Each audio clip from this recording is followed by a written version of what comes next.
Several years ago, my husband and I went to a seminar about child abuse. We came away absolutely convinced that prevention lies within knowledge and open communication. We decided right then and there that we needed to talk to our kids about this.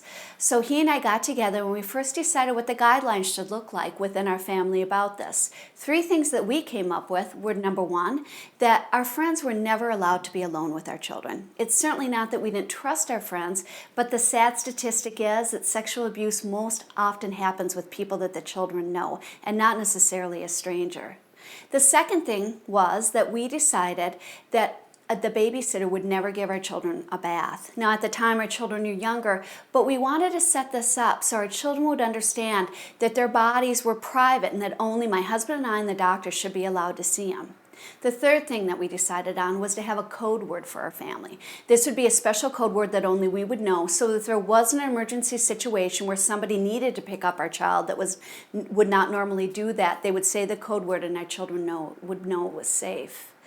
Then we decided on a date and a time where there would be little interruption and we could just talk for a while. So we sat our kids down and we started by saying, there is nothing that you could ever do or that could ever happen to you that would ever make us stop loving you.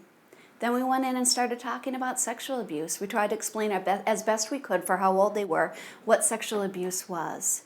Then we talked about how very often the abuser makes the victim feel like they asked for it and they manipulate them in not telling. We told our kids that if sexual abuse ever happened to them, we would make it stop. But we needed to know what was going on and they needed to talk to us all the time. Then we did the hard thing and we asked them, had this ever happened to them? Thankfully it had not.